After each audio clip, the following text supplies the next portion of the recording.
ನಮಸ್ಕಾರ ವೀಕ್ಷಕರೇ, ನೀವು ನೋಡ್ತಾ ಇದ್ದೀರಾ ಸ್ತ್ರೀ ನ್ಯೂಸ್. ನಾನು ಲತಾ ರಾಜಣ್ಣ. ಭಾರತ ದೇಶ ಜೆಡಿಪಿಯಲ್ಲಿ 4ನೇ ಸ್ಥಾನವಿದ್ದು 2050ರ ವೇಳೆಗೆ 3ನೇ ಸ್ಥಾನಕ್ಕೆ ಜಿಗಿಯಲಿದೆ ಎಂದು ಆದಿಚುಂಚನಗಿರಿ ಮಠದ ಪೀಠಾಧ್ಯಕ್ಷರಾದ ಶ್ರೀ ಡಾಕ್ಟರ್ ನಿರ್ಮಲಾನಂದನಾಥ ಸ್ವಾಮೀಜಿ ತಿಳಿಸಿದರು.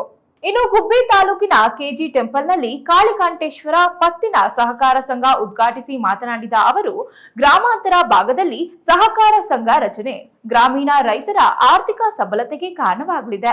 ಆರ್ಥಿಕ ವಹಿವಾಟು ಬಡ ರೈತರ ಸಂಕಷ್ಟಕ್ಕೆ ನೆರವಾಗಲಿದೆ ಎಂದು ಆಶಿಸಿದರು. ಅಮೆರಿಕಾದಂತಹ ದೇಶಗಳು ನಮ್ಮ ದೇಶದ ಮೇಲೆ ಸವಾರಿ ಮಾಡಲು ಕಾರಣವೇ ಆರ್ಥಿಕ ಹಿನ್ನಡೆ ಕಾರಣವಿತ್ತು. ಈಗ ಅಭಿವೃದ್ಧಿ ಪಥದಲ್ಲಿ ಭಾರತ ದಾಪುಗಾಲು ಹಾಕಿದೆ. ಆರ್ಥಿಕವಾಗಿ ಅಭಿವೃದ್ಧಿಗೆ ಸಹಕಾರ ಕ್ಷೇತ್ರ ಸಹ ಉತ್ತಮ ಮಾರ್ಗವಾಗಿದೆ. ನಮ್ಮ ದೇಶದಲ್ಲಿ 50% ರೈತರು ದುಡಿಮೆ ಮಾಡುತ್ತಿದ್ದರು.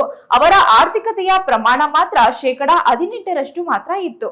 ಈ ನಿಟ್ಟಿನಲ್ಲಿ ಸಹಕಾರ ಸಂಘ ರೈತರು ಬೆಳೆಯುವಂತಹ ಕೆಲಸಕ್ಕೆ ಕೈ ಹಾಕಬೇಕು ಎಂದರು.